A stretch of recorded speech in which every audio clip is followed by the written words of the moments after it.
এইসব কি রিক্ত? তুমি বড় আপুদের ডিস্টার্ব করো, এটা পরিবার জানে? তুমিও না নীলা।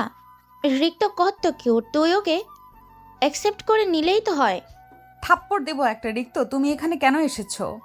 আমি জানি নীলা, তুমি আজকেও আমাকে অ্যাকসেপ্ট করবে না। এরপরেও আমি চেষ্টা করে যাব। যতদিন না পর্যন্ত তুমি আমাকে ভালোবাসবে ততদিন পর্যন্ত আমি তোমার পেছনে লেগে থাকবো। আমি তোমাকে ভালোবাসি নীলা। রিক্ত, তোমাকে আগেও বলেছি, এখনো বলতেছি, তুমি যেটা করছো সেটা পাগলামি ছাড়া আর কিছু না। তাই এসব বাদ দাও। সব কিছুর একটা লিমিট থাকে, তুমি লিমিট ক্রস করছো। আমি জানি আমি করছি। আমার কি নেই, আমার কিসের কমতি সেটা তুমি আমাকে বলো, যে এটা তোমার পরিবর্তন করতে হবে রিক্ত। তোমার জন্য আমি পুরো পৃথিবীটা পরিবর্তন করে ফেলতে পারি। নীলা কোনো কথা বলল না, সেখান থেকে উঠে গেল।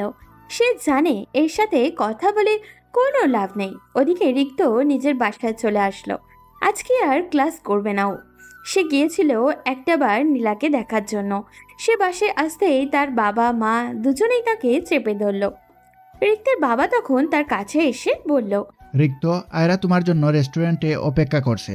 তাড়াতাড়ি যাও, তার সাথে দেখা করে আসো। বাবা, আমি বলেছি না তোমার ওই বন্ধুর মেয়েকে আমি বিয়ে করতে পারবো না। দেখো রিক্ত, ওর সাথে বিয়ে হলে আমার ব্যবসা আরও বেড়ে যাবে। তাই আমার জন্য হলেও তোমাকে বিয়ে করতেই হবে। তোমার কি টাকা পয়সার অভাব পড়েছে নাকি যে নিজের ছেলেকে ব্যবহার করছো? আমি চাই না আমার ছেলের সাথে ওই মেয়ের বিয়ে হোক।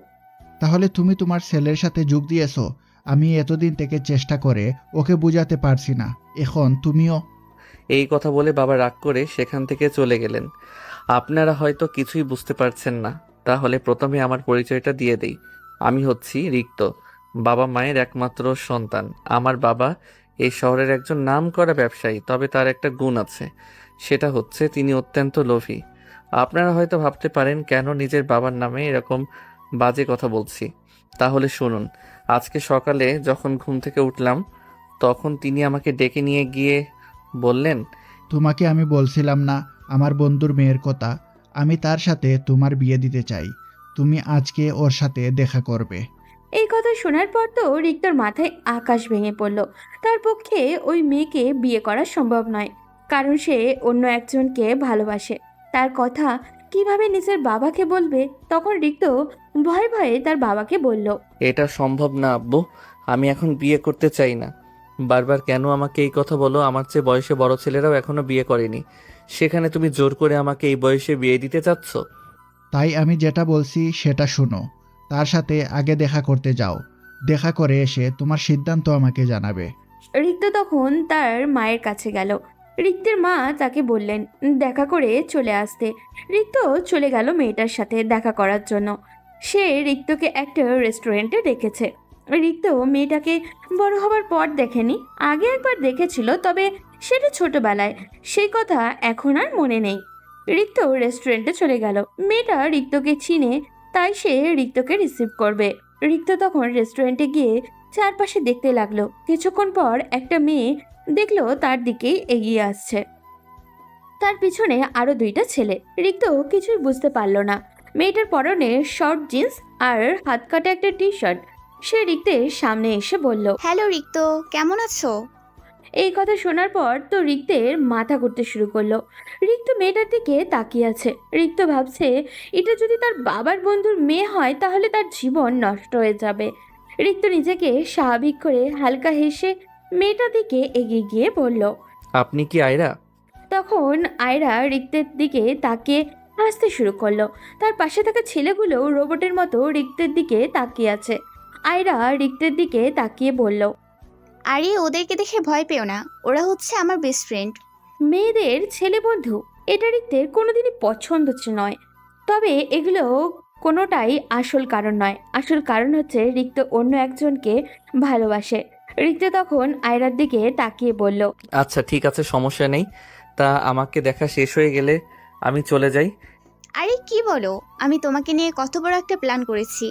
আজকে রাতে আমরা একটা পার্টি দিচ্ছি তোমাকে সাথে নিয়ে, সেই জন্য তোমাকে থাকতেই হবে। আমি আঙ্কেলকে কল করে দিয়েছি, চলো আজকে রাতে পার্টিতে আমাদের সাথে।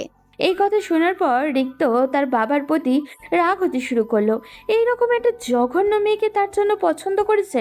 রিক্ত আয়রাকে বারবার না করলেও আয়রা রিক্তের কোনো কথাই শুনতে চাইছিল না। রিক্তের সামনে আয়রা রিক্তের বাবার কাছে ফোন করে। রিক্তের বাবা রিক্তকে তার সাথে থাকতে বলে। রিক্তেরও মনে মনে ভাবলো এই সুযোগ আয়রার ব্যাপারে সব কিছু জেনে নেওয়া যাবে। আয়রার সাথে থাকা ছেলেগুলোকে দেখে রিক্তের মনেই হচ্ছিল না যে এগুলো আয়রার বন্ধু। তবে রিক্তের এতে কি আসে যায়, সে তো ওই মেয়েকেই বিয়ে করবে না। রিক্ত কিছুক্ষণ আয়রার বকবক শুনে শুধু হাঁ করলো। এরপর খাওয়া দাওয়া করে সন্ধ্যার পর আয়রার সাথে যেতে শুরু করলো। আয়রা রিক্তকে একটা ক্লাবে নিয়ে যায়। রিক্ত ভিতরে ঢুকে দেখলো আয়রার সাথে সবাই পরিচিত। এর মানে কি সে মাঝে মাঝে এখানে আসে? রিক্ত কিছু বলছে না দেখে আয়রা রিক্তের দিকে এগিয়ে এসে বলল, কাম অন রিক্ত, তুমি দাঁড়িয়ে আছো কেন? আমাদের সাথে পার্টিতে জয়েন করো। বলে আয়রা একটা গ্লাস রিক্তের দিকে এগিয়ে দিল। রিক্ত কোল্ড ড্রিঙ্কস ভেবে হাতে নিল, কিন্তু যখনই নাকের কাছে নিয়ে গেল তখন বুঝতে পারলো এটা কোল্ড ড্রিঙ্কস নয়। রিক্ত একটা সোফায় বসে বলদের মতো তাদের দিকে তাকিয়ে আছে। তার কাছে অবাক লাগছিল, কারণ সে এসেছে বিয়ের জন্য মেয়ে দেখতে, আর মেয়ে কিনা তার সামনে ফ্রেন্ডদের নিয়ে মদ গিলছে। রিক্ত আরও কিছুক্ষণ ওয়েট করতেই আয়রার অস্বাভাবিক আচরণ দেখতে পেল। ছেলেদের সাথে হাত ধরে ধরে নাচানাচি করছিল। রিক্তের মাথায় একটা দুষ্টু বুদ্ধি আসলো। সে এটাকেই সুযোগ বানাবে বিয়ে ভাঙার জন্য। তাই ফোনটা বের করে একটা ভিডিও করে নিল। একটু পরে আয়রা এসে রিক্তকে টানতে শুরু করলো। রিক্ত আয়রার সাথে রেসপন্স করলো, কিন্তু আয়রা রিক্তকে নিয়ে একটা রুমে গেল। রিক্ত চুপচাপ আয়রার সাথে গেল, কিন্তু এ কি, আয়রা দরজা বন্ধ করে দিল কেন? এটা দেখার পর রিক্ত লাফ দিয়ে উঠে বলল, এটা কি করছো আয়রা? দরজা বন্ধ করছো কেন? সরো, আমাকে বাসায় যেতে হবে। আয়রা মাতাল অবস্থায় রিক্তের দিকে এগিয়ে আসছিল। রিক্ত বুঝলো এই মেয়ে মাতাল অবস্থায় অস্বাভাবিক আচরণ করতে পারে, সেজন্য রিক্ত সরে দরজার কাছে এসেই গেল। এটা দেখে আয়রা রিক্তকে ধাক্কা দিয়ে বলল, কাম অন রিক্ত, তুমি এসব কি করছো? দুনিয়াটা অ্যাডভান্স হয়েছে, তোমার সাথে আমার বিয়ে হতে চলেছে। আগে একবার চেক করে নিবে না? রিক্তের মাথাটা নষ্ট হয়ে গেল। এই মেয়ের কি মাথার সমস্যা আছে নাকি? রিক্ত রাগ দেখিয়ে বলল, তুমি কি পাগল হয়ে গেছো? আজ তোমাকে দেখতে এসেছি, তোমাকে বিয়ে করতে নয়। তুমি এরকম করছো কেন? তোমাকে পছন্দ হলো কিনা সেটা আমার ব্যাপার, আমি আমার বাসায় গিয়ে সেটা জানাবো, কিন্তু তুমি এরকম করতে পারো না। সেটার জন্যই তো আমি এই ব্যবস্থা করলাম। তুমি আমাকে চেক করে না নিলে পরে ঝামেলা হতে পারে, সেই জন্য আমি যাচ্ছি, আগে তুমি আমাকে দেখে নাও ঠিক করে। এই কথা শোনার পর রিক্তের অনেক খারাপ লাগলো। রিক্ত তাকে থাপ্পড় দিয়ে বলল। তখন আয়রা রিক্তের দিকে এমন করে তাকালো যেন মনে হচ্ছিল রিক্তকে মেরে ফেলবে। রিক্ত তখন তার দিকে তাকিয়ে বলল, এভাবে আর কতজনকে চেক করতে দিয়েছো? যার সাথে দেখা করতে আসবে তাকে চেক করতে দিবে? আমি তোমাকে কোনো দিন বিয়ে করব না। আমাকে এখনই এখান থেকে যেতে হবে। তুমি জঘন্য একটা মেয়ে। দেখো রিক্ত, আমি তোমার সাথে ভালো ব্যবহার করছি বলে তুমি যা মনে হয় তা বলে যাবে, এটা মেনে নিব না। তুমি আমাকে থাপ্পড় মেরেছো, আজ পর্যন্ত কেউ আমার গায়ে হাত তুলতে পারিনি, সেই জায়গায় তুমি আমার গালে থাপ্পড় মেরেছো। তোমাকে আমি চাইলে শেষ করে দিতে পারি, বাইরে আমার বন্ধুরা দাঁড়িয়ে আছে। রিক্ত তখন রাগে গা জ্বলে উঠল। সে আয়রার গালে আরো একটা কষিয়ে থাপ্পড় দিল। এরপর বলল, তোমার যত বন্ধু বান্ধব আছে সবাইকে নিয়ে আসো, দেখবো কারা তোমাকে বাঁচাতে পারে। তোমার সঙ্গে থাকতে আমার এখন ঘৃণা হচ্ছে। এই কথা বলে রিক্ত সেখান থেকে চলে আসলো। রিক্ত বাসায় এসে তার মায়ের কাছে সব বলল। তখন রিক্তের মাও বেশ অবাক হলেন। রিক্ত সিদ্ধান্ত নিয়েই ফেলেছে, এই মেয়েটাকে ও কোনোভাবেই বিয়ে করা যাবে না। যদি বিয়ে করে তাহলে তার নিজের জীবন যেমন নষ্ট হবে, এর সাথে তার পরিবারকেও সারা জীবন আফসোস করতে হবে। এর পরের ঘটনা তো আপনারা জানেন। ওদিকে আয়রা তখন বাসায় ফিরে গিয়ে চিৎকার করতে শুরু করেছে। এটা দেখে তার বাবা ইমরান সাহেব এগিয়ে এসে বললেন, কি ব্যাপার মামুনি, কি হয়েছে? বাবা, তুমি জানো আজকে রিক্ত আমায় থাপ্পড় মেরেছে। আমি ওকে নিয়ে গিয়েছিলাম পার্টিতে, তখন তাকে বললাম আমাকে একটু চেক করে নাও, পরে ঝামেলা হতে পারে, সেই জন্য সে রেগে গিয়ে আমাকে থাপ্পড় মেরেছে। আচ্ছা ঠিক আছে, আমি ওর বাবার সাথে কথা বলবো। হয়তো ও এসব পছন্দ করে না, কিন্তু তুমি কেন ওর সাথে এরকম করতে গেলে? এরকম যদি করে তাহলে আমি ওকে বিয়ে করব না। আমি ওর ভালোর জন্য এটা করেছিলাম, কিন্তু আমার সাথে খারাপ ব্যবহার করেছে। বলেই সে রুমের মধ্যে চলে গেল। ইমরান সাহেব অফিসে চলে আসলেন। অফিসে আসার পর রিক্তের বাবার সাথে দেখা হলো। তখন তিনি রিক্তর বাবাকে বললেন, আরিফ, তোর ছেলে এই কাজটা কিভাবে করতে পারলো? আমি আমার মেয়েকে পাঠালাম তোর ছেলের সাথে দেখা করার জন্য, কিন্তু তোর ছেলে আমার মেয়েকে খারাপ কথা বলেছে। এখন আয়রা অনেক রেগে গেছে, সে বিয়ে করবে না বলে দিয়েছে। কি বলবো বলো? আমি আমার ছেলের সাথে কথা বলছি, সেও ঠিক এরকম কথা বলছে।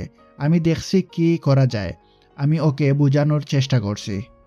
দেখ আরিফ, তোর সাথে আমার অনেক পুরনো ব্যবসায়িক সম্পর্ক।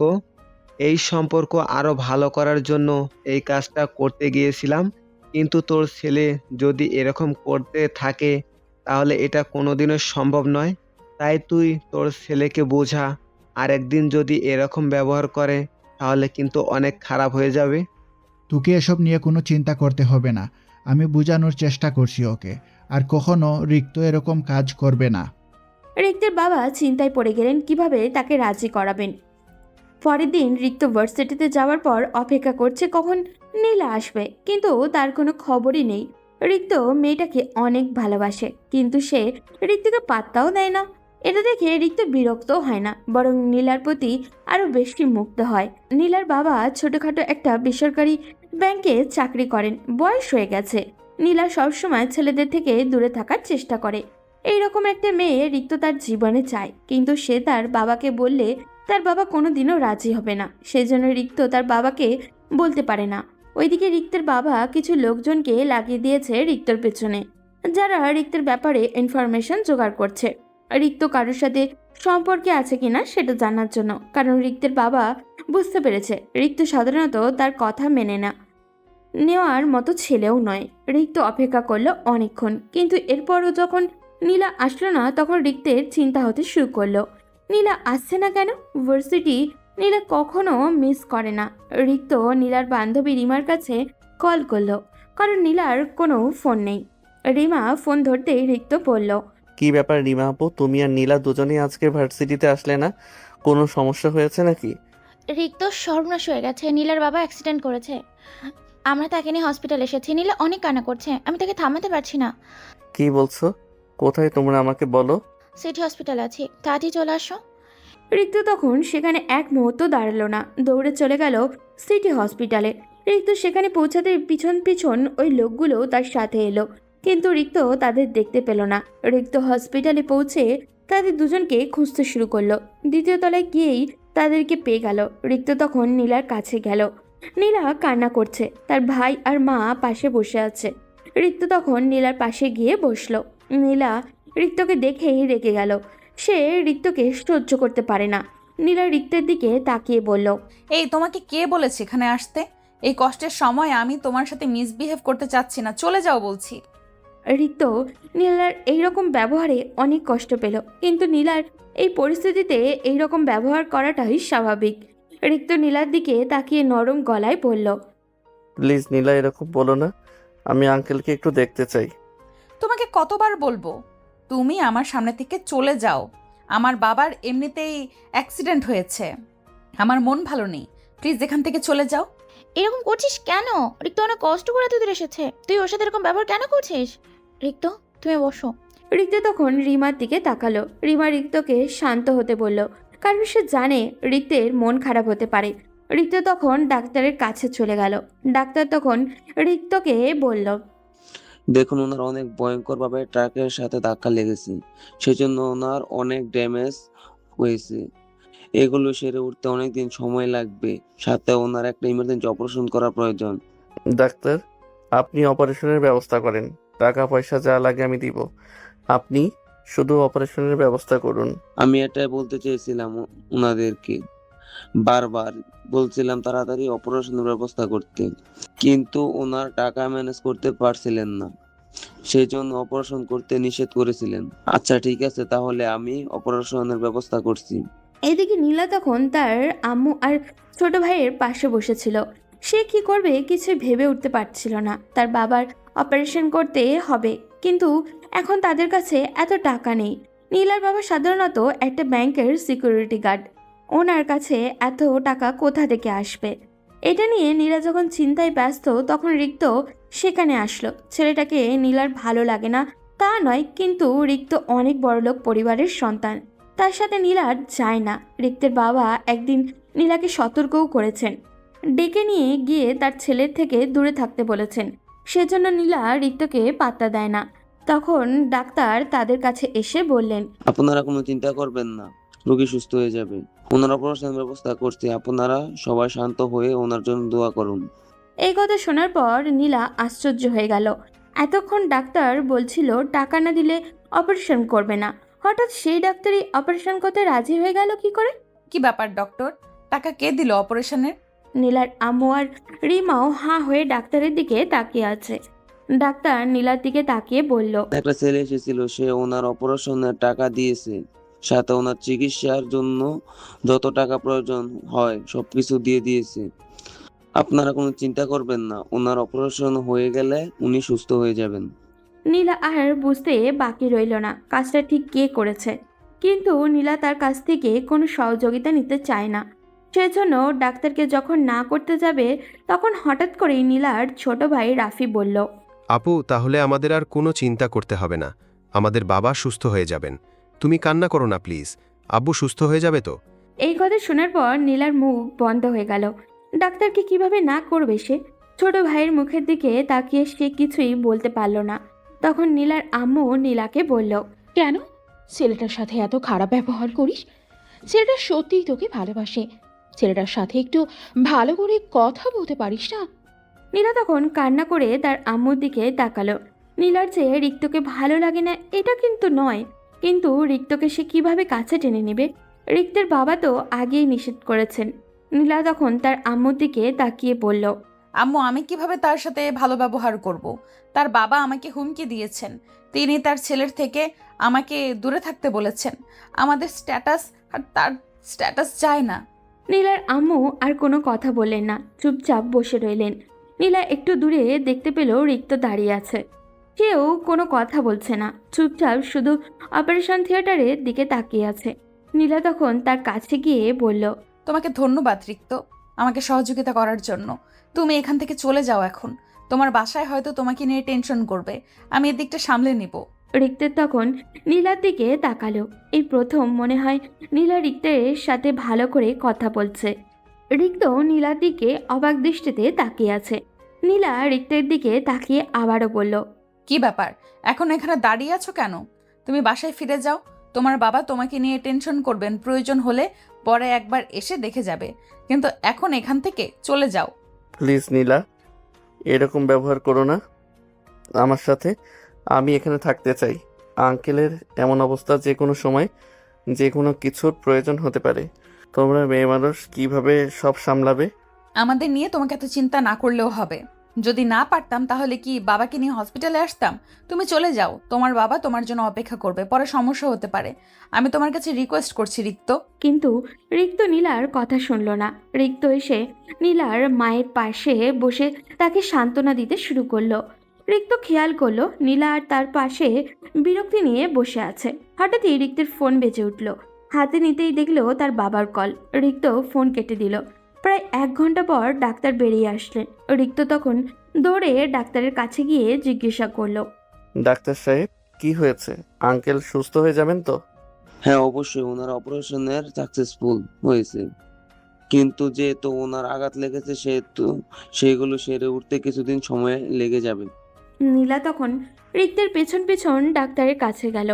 ডাক্তারের কথা শুনে নীলা হাঁপ ছেড়ে বাঁচল। অনেক চিন্তায় ছিল তার বাবাকে নিয়ে।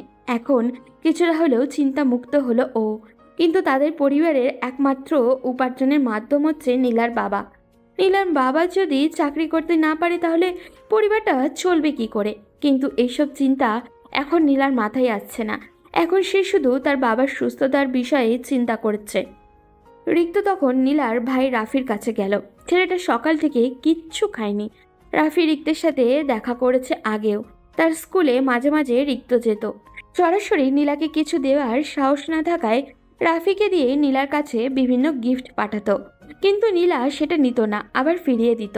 কিন্তু রিক্ত রাফির কাছে তার জন্য গিফট পাঠাতো। রিক্ত রাফিকে বলল, রাফি, তুমি মনে হয় সকাল থেকে কিছুই খাওনি। আমার সাথে চলো, তোমাকে খাবার কিনে দেই। ভাইয়া শুধু আমি না, আমাদের এখানকার কেউ খাবার খায়নি। তুমি কিনে দিলে সবাইকে কিনে দিতে হবে, আমি একা খাবো না। রিক্ত তখন রাফির দিকে তাকিয়ে মুচকি হাসল, কিন্তু নীলা পেছনে দাঁড়িয়ে ছিল সেটা তারা কেউ দেখতে পায়নি। নীলা তখন তার ভাইয়ের হাত ধরে বলল, তোর এত খাবার খাওয়ার শখ হলে আমাকে বললি না কেন? একটা অপরিচিত লোককে কেন খাবারের কথা বলছিস? রিক্তের অনেক কষ্ট হলো, নীলা তাকে অপরিচিত বলছে। রাফিও মন খারাপ করে ফেলেছে। রিক্ত তখন তার দিকে তাকিয়ে বলল, রাফি, এসব কথায় কান দিও না, তুমি আমার সাথে চলো। আর রিক্ত তখন রাফিকে জোর করে নিয়ে গেল। এরপর তাদের সবার জন্য খাবার কিনে নিয়ে আসলো, কিন্তু নীলা কিছুতেই খেতে চাইছিল না। রিক্ত তখন নীলার মায়ের কাছে গিয়ে বলল, আন্টি, আমার কথা নীলা শুনবে না, আপনি একটু বলেন। তুমি কোনো চিন্তা করো না বাবা, আমি ওকে বুঝিয়ে বলবো। আসলে ও তোমার প্রতি রাগ করেছে। তোমার বাবা হয়তো ওকে কিছু একটা বলেছে, সেই জন্যই এরকম করছে। রিক্ত এটা শোনার পর আশ্চর্য হয়ে গেল। রিক্তের বাবা কিভাবে নীলার ব্যাপারে জানতে পারলো? আন্টি, আমি তো বাবাকে এসব ব্যাপারে কিছুই বলিনি। আমি জানি না বাবা, নীরা আমাকে বললো তোমার বাবা নাকি তোমার থেকে দূরে থাকতে বলেছে। আসলে আমার মেয়েটা খুব সহজ সরল, এইসব ঝামেলায় জড়াতে চায় না, সেই জন্যই দূরে থাকে। রিক্ত এই কথা শোনার পরে বেশ রাগ করলো তার বাবার উপরে। নীলার মা উঠে গিয়ে নীলাকে জোর করে খাবার খাওয়ালো। এটা দেখার পর রিক্তের কিছুটা ভালো লাগলো। রিক্ত ডাক্তারের সাথে কথা বলে বাসার উদ্দেশ্যে রওনা দিবে তার আগেই নীলার কাছে গেল, গিয়ে বলল, নীলা, কোনো প্রয়োজন হলে আমাকে কল করবে। তুমি প্লিজ আমার থেকে লুকিয়ে একা একা বসে থাকবে না। আমি তোমাকে সহযোগিতা করার জন্য সবসময় তৈরি আছি। নীলা কোনো উত্তর দিল না। রিক্ত সেখান থেকে চলে আসলো তার বাসায়। যখন বাসায় ঢুকতে যাবে তখন তার বাবা বলল, একটা ব্যাংকের পিয়নের মেয়ের জন্য এভাবে পাগল হয়ে গেছো? আমি তোমার জন্য স্মার্ট সুন্দর একটা মেয়েকে দেখেছিলাম, কিন্তু তুমি ওই রাস্তার মেয়েটার জন্য ওর সাথে খারাপ ব্যবহার করেছো। ওই লোকটা মারা গেলে তোমার কি আসে যায়? তুমি কেন ওর সাথে গেলে? এই কথা শোনার পর রিক্তের মাথায় রাগ উঠে গেল। রিক্ত তার বাবার সাথে কথা বলতে চাইছিল না, কিন্তু ইচ্ছে করে তার বাবা তাকে রাগিয়ে দিল। রিক্ত তখন বেশ জোর গলায় বলল, ওই রাস্তার মেয়েটা তোমার ওই নোংরা মেয়েটার থেকে অনেক ভালো। সে রাস্তার মেয়ে হওয়ার পরেও কোনোদিন কোনো ছেলের দিকে ফিরেও তাকায় না, কিন্তু তোমার পছন্দ করে ওই স্মার্ট মেয়েটা প্রতিদিন ছেলেদের সাথে রাত কাটায়। এরকমের স্মার্টের চেয়ে ওই রাস্তার মেয়েটা অনেক ভালো। মুখ সামলে কথা বলো। আমার বন্ধুর মেয়ের ব্যাপারে এত বাজে কথা বলার সাহস তোমার কি করে হলো? তোমাকে আমি কিছু বলি না দেখে তোমার সাহস বেড়ে গেছে। আমিও তোমাকে কিছু বলি না বলে তুমি যা ইচ্ছা তা করছো। তোমাকে কে বলেছে নীলাকে এসব বলতে? আমার যার সাথে ইচ্ছা তার সাথে সম্পর্ক করব। তোমার কিসের এত সমস্যা? দরকার হয় আমাকে বাড়ি থেকে বের করে দাও, আমি তোমার এসব ঝামেলার মধ্যে থাকতে চাই না। এই কথা শোনার পর রিক্তের বাবা তার মায়ের দিকে তাকিয়ে বলল, তোমার ছেলে বড় হয়ে গেছে, এখন বাড়ি থেকে বের হয়ে যেতে চাইছে ওই রাস্তার মেয়েটার জন্য। ওই রাস্তার মেয়েটা আমার ছেলেকে কি জাদু করেছে সেটা আমি বুঝতে পারছি না। আগে ওই মেয়েটাকে একটা শাস্তি দিতে হবে। বাবা, তুমি কিন্তু বেশি করতেছো। আমি ওর সাথে ইচ্ছা করে কথা বলি, ও আমার সাথে কথা বলতে চায় না, আমাকে পাত্তাই দেয় না। আমি ওকে ভালোবাসি, তাই তোমাকে সতর্ক করে দিচ্ছি, যদি নীলার কোনো ক্ষতি করার চেষ্টা করো তাহলে কিন্তু আমার আসল রূপ দেখতে পাবে। তুমি আমাকে হুমকি দিচ্ছ ওই মেয়েটার জন্য? হ্যাঁ, দরকার হয় সেটাই করব। তুমি লিমিট ক্রস করেছো। তুমি কেন ওর সাথে খারাপ ব্যবহার করলে? ওকে কেন বললে আমার থেকে দূরে থাকতে? আমি তোমার ভালো চাই বলে এরকম কাজ করেছি। ওই মেয়েটার সাথে যদি তোমার বিয়ে হয়ে তাহলে আমাদের সম্মান নষ্ট হবে। সেই জন্য আমি ওর বাবা মা সহ সবাইকে সতর্ক করে দিতে চেয়েছিলাম। তাহলে তুমিও শুনে রাখো, আমি যদি বিয়ে করি তাহলে নীলাকেই করব। এতে তুমি যাই করো না কেন, তবে মনে রেখো তুমি এসব করতে গিয়ে যদি ওদের কোনো ক্ষতি করো তাহলে আমি ভুলে যাব তুমি আমার বাবা। তাহলে তুমি আমার সিদ্ধান্ত শুনে রাখো। তোমাকে 3 দিন সময় দিলাম। 3 দিন পর আমি আয়রার সাথে তোমার বিয়ে ঠিক করেছি।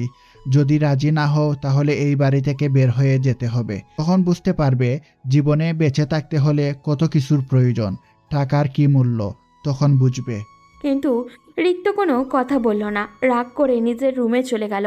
মাথাটাই নষ্ট হয়ে গেছে ওর। এখন সে কি করবে? রিক্ত রাতে ঠিকমতো ঘুমাতেও পারল না। পরদিন সকালে উঠে যখন রিক্ত নীলার বাবাকে দেখতে যাবে তখন রিক্তের বাবা তাকে আটকে বললেন, রিক্ত, তুমি কোথায় যাচ্ছ? আজকে তোমার বিয়ের ব্যাপারে সব ঠিকঠাক করতে ইমরানের বাসায় যাব। তুমি আমাদের সাথে যাবে।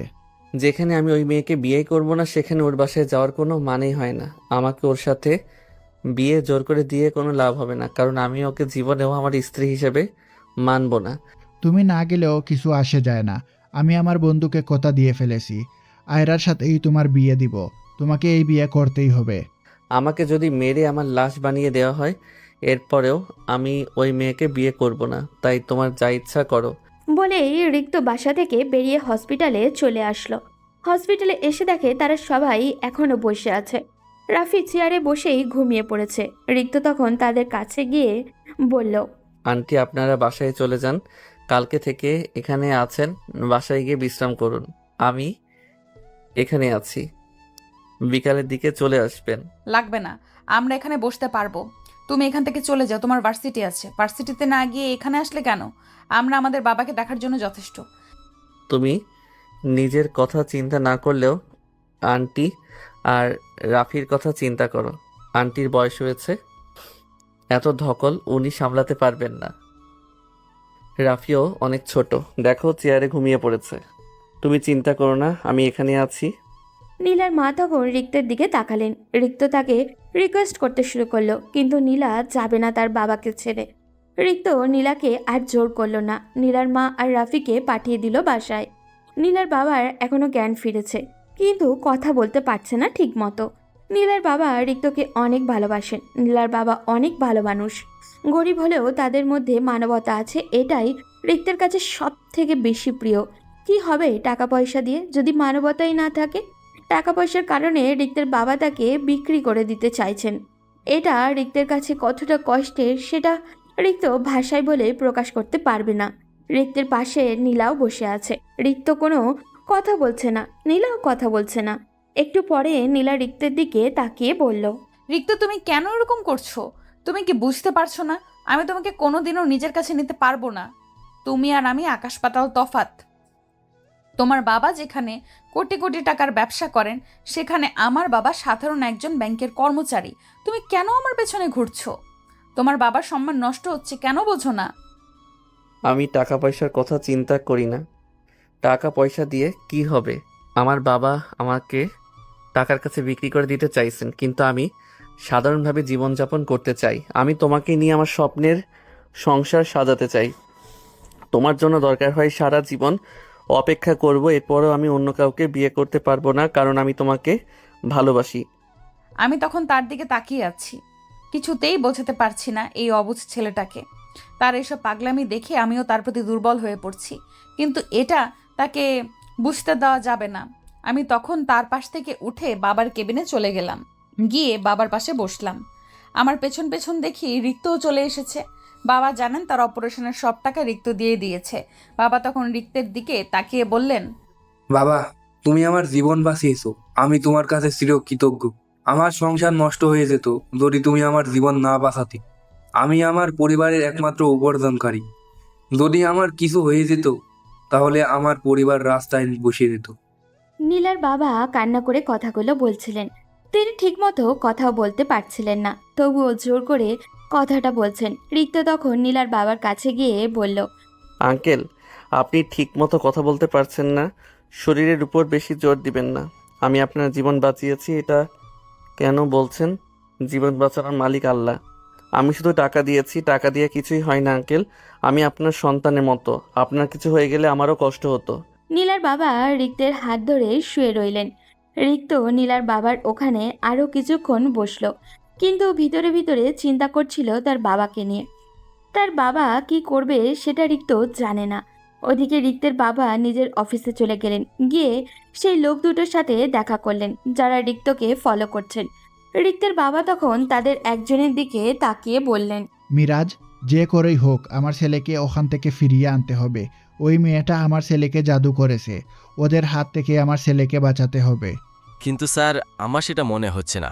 আপনার ছেলে ইচ্ছা করে ওই মেয়েটার কাছে যাচ্ছে। আমি মেয়েটার খোঁজ নিয়েছি। আপনার ছেলে সব সময় মেয়েটার পেছনে ঘরে, কিন্তু মেয়েটা তাকে পাত্তাই দেয় না। এসব আমি বিশ্বাস করি না। ওই মেয়েটা নিজের সৌন্দর্য দিয়ে আমার ছেলেকে পাগল করে দিয়েছে। আমার ছেলেকে ওই জায়গা থেকে ফিরিয়ে আনতে হবে, না হলে আমার সব কিছু শেষ হয়ে যাবে। এখন আপনি কি করতে চাইছেন স্যার? আমার ওই মেয়েটার সাথে দেখা করতে হবে। ওই মেয়েটাকে আবার সতর্ক করতে হবে যাতে আমার ছেলে থেকে দূরে থাকে, না হলে আমি ওকে শেষ করে দিব। কিন্তু আমার কাছে এটা বোকামি মনে হয়। আপনি এই কাজ করলে আপনার ছেলে আপনার উপর আরও বেশি রেগে যাবে। পরে আপনি আপনার ছেলেকে সামলাতে পারবেন না। আপনি আগে আপনার ছেলেকে সামলান, উনার বিয়ের ব্যবস্থা করুন, এরপরে উনি এমনিতেই ঠিক হয়ে যাবেন। ওদিকে রিক্ত এখনো হসপিটালে বসে আছে। একটু পর রিমা আসলো। এসে রিক্তকে বসে থাকতে দেখে বলল, রিক্ত, তুমি যে এতদিন থেকে নীলার পেছনে ঘুরছো, নীলার তো তোমাকে পাত্তাই দিচ্ছে না। তুমি এখন কি করবে? নীলার মনে হয় না তোমাকে কোনো দিন মেনে নেবে। আমি জানি না কি হবে। আমার বাবা জোর করে আমার বিয়ে ঠিক করেছে তার বন্ধুর মেয়ের সাথে। মেয়েটা অনেক খারাপ। যদি ওই মেয়েটার সাথে আমার বিয়ে হয় তাহলে আমার জীবন নষ্ট হয়ে যাবে। আমি কিছুতেই ওই মেয়েটাকে বিয়ে করতে পারবো না। কি বলছো রিক্ত? তোমার বিয়ে ঠিক হয়ে গেছে, নীলা তোমাকে মেনে নিবে না, আর তোমার বাবা জোর করে তোমাকে অন্য মেয়ের সাথে বিয়ে দিয়ে দেবে। আমিও এটা নিয়ে চিন্তায় আছি। তবে বাবা যদি আমাকে জোর করে ওই মেয়েটার সাথে বিয়ে দেয় তাহলে আমি বাড়ি থেকে বের হয়ে আসব। ওই মেয়েটা খুব খারাপ, অনেক ছেলের সাথে তার সম্পর্ক আছে। সত্যি তোমার কোনো জবাব নেই রিক্ত। অন্য কোনো ছেলে হলে এতদিনে নীলাকে ফেলে অন্য মেয়ের পেছনে পড়ে যেত। রিক্ত তখন শুধু মুচকি হাসি দিল। আর কি করার আছে তার? দেখতে দেখতে দুপুর হয়ে গেল। রিক্ত তখন নীলার কাছে গিয়ে বলল, এভাবে বসে আছো কেন? দুপুরের খাবার খাবে না? এভাবে যদি না খেয়ে থাকো তাহলে তোমার শরীর খারাপ করবে। না, আমার খিদে নেই, তুমি গিয়ে খেয়ে আসো। এভাবে না খেয়ে থাকলে অসুস্থ হয়ে পড়বে। চলো আমার সাথে। বলে রিক্ত নীলাকে জোর করে টেনে বাইরে একটা রেস্টুরেন্টে নিয়ে গেল। নীলা বারবার আপত্তি করলেও জোর করে রিক্ত তাকে লাঞ্চ করালো। এরপর আবারও হসপিটালে এসে বসে রইল। বিকালের দিকে নীলার মা চলে আসলো। এসে রিক্তকে দেখে বলল, বাবা, তোমাকে কি বলে যে কৃতজ্ঞতা প্রকাশ করব ভাষা খুঁজে পাচ্ছি না। আমার মেয়েটার এত অবহেলা সহ্য করেও তুমি আমাদের পরিবারের পাশে দাঁড়িয়েছো। আন্টি, আপনি কোনো চিন্তা করবেন না। একদিন নীলা আমার ভালোবাসা ঠিকই বুঝতে পারবে, এটা আমার বিশ্বাস। তবে নীলা যদি আমাকে কোনোদিন মেনে নাও নেয় তবুও আমি আপনাদের পাশে সব সময় থাকব। আপনারা যে কোনো প্রয়োজনে আমাকে কল করবেন। রিক্ত নীলার মায়ের কাছ থেকে বিদায় নিয়ে বাসায় ফিরে আসলো। বাসায় এসে তার মাকে সব খুলে বলল। রিক্তের আম্মু সবসময় তাকে সাপোর্ট করেন। তার আম্মুও চান না আয়রার সাথে রিক্তের বিয়ে হোক। ওদিকে রিক্তের বাবা তার বিয়ের সব ব্যবস্থা করে ফেলেছেন। ওদিকে নীলা তখন বসে বসে রিক্তের কথায় চিন্তা করছিল। ছেলেটা কেন এইরকম করছে? নীলা কেন তাকে বোঝাতে পারছে না? নীলাকে চিন্তা করতে দেখে রিমা এসে তার পাশে বসলো। এরপর নীলার কাঁধে হাত রেখে বলল, তুই কেন রিক্তের সাথে এরকম করছিস? ছেলেটা তোকে সত্যিই ভালোবাসে। এত সমস্যার মধ্যে আছে, এরপরও তোর সাথে কত ভালো ব্যবহার করে। অন্য কোনো ছেলে হলে এতদিন অন্য মেয়ের পেছনে পড়ে যেত। এই কথা শুরু থেকে শোনার পর নীলার কিছুটা চিন্তা হলো। রিক্ত কি সমস্যার মধ্যে আছে? নীলা তখন রিমার দিকে তাকিয়ে বলল, ওর আবার কি সমস্যা? ওদের টাকা পয়সার কোনো অভাব আছে নাকি? সমস্যার সমাধান করার জন্য ওরা টাকা ব্যবহার করবে। এই সমস্যাটা টাকার সমস্যার চেয়ে আরও বড়। ওর বাবা জোর করে তার বন্ধুর মেয়ের সাথে রিক্তর বিয়ে ঠিক করেছে। ওই মেয়েটাকে রিক্ত বিয়ে করতে চাচ্ছে না। এখন ছেলেটা কত টেনশনের মধ্যে আছে, বুঝতে পারছিস তুই? এই কথা শোনার পর অজান্তেই নীলার মনটা আরও বেশি খারাপ হয়ে গেল। নীলার কেন এরকম হচ্ছে সে বুঝতে পারছে না।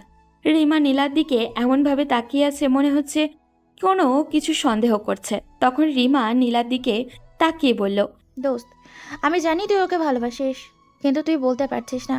যখন রিক্ত তোর থেকে দূরে চলে যাবে তখন বুঝতে পারবি তুই ওকে কতটা ভালোবাসিস। তুই তখন সময় তোর পক্ষে কথা বলবে না। তাই আমি যেটা বলছি সেটা শোন, ওকে মেনে নে।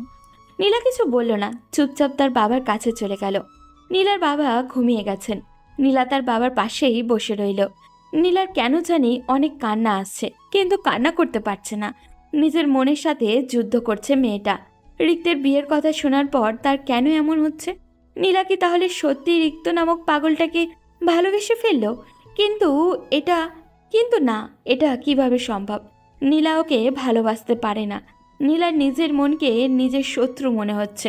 তার খুব ইচ্ছা করছে রিক্তকে গিয়ে ভালোবাসার কথাটা বলে দিতে, কিন্তু রিক্তকে বললেই সে কি সব সমাধান হয়ে যাবে? উল্টে রিক্তের পরিবারের মধ্যে সমস্যার সৃষ্টি হবে। রিক্তের বাবা যার সাথে বিয়ে ঠিক করেছেন সে অনেক বড়লোক ঘরের মেয়ে। এখন যদি নীলা গিয়ে ওকে ভালোবাসার কথা বলে তাহলে ব্যাপারটা আরও ভয়ঙ্কর হয়ে যাবে। নীলা তো কারোর কষ্টের কারণ হতে চায় না, সেজন্য নিজের ভালোবাসার কথাটা নিজের মনের মধ্যে লুকিয়ে রাখলো। ওদিকে রিক্ত রুমে বসে আছে, কি হবে কিছুই বুঝে উঠতে পারছে না। একটু পর সন্ধ্যা নেমে আসলো। রিক্তের বাবা বাসায় ফিরে আসলেন। রিক্ত দেখলো তার বাবা আজ অনেক হাসি খুশি। এসে রিক্তকে ডাকতে লাগলো। রিক্ত উঠে তার বাবার সামনে গেল।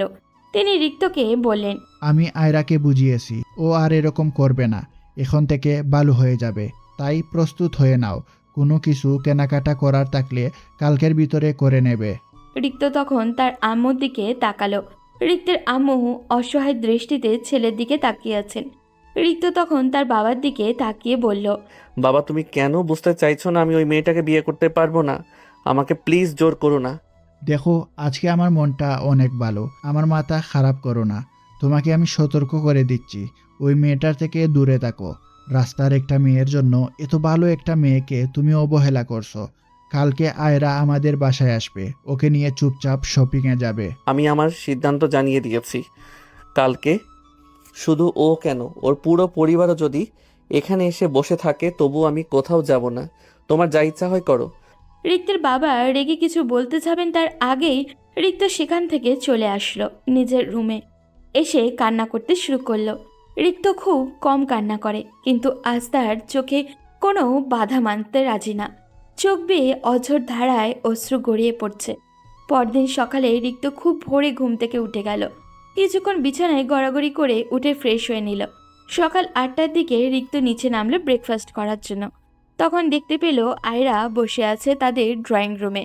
মেয়েটা এত সকালে এখানে কেন? আজকে সে আর আগের মতো নেই।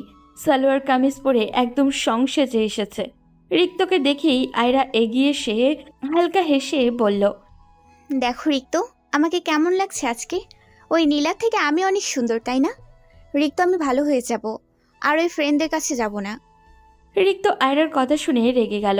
মেয়েটা এত বিরক্তিকর কেন? রিক্ত একটা লম্বা শ্বাস নিয়ে বলল, তুমি যদি পৃথিবীর সবচেয়ে দামি কাপড় পরো এরপরেও তুমি ওর ধারে কাছেও যেতে পারবে না। কুকুরের লেজ যেমন কোনোদিন সোজা হয় না, তোমার মতো মেয়েও কোনোদিন ভালো হতে পারে না। তাই এসব ন্যাকামো আমার সামনে করবে না। এই কথা শোনার পর রিক্তের বাবা রিক্তের দিকে এগিয়ে এসে বললেন, রিক্ত, এটা কীরকম ব্যবহার? ও অনেক আশা নিয়ে এসেছে, তোমার সাথে শপিংয়ে যাবে।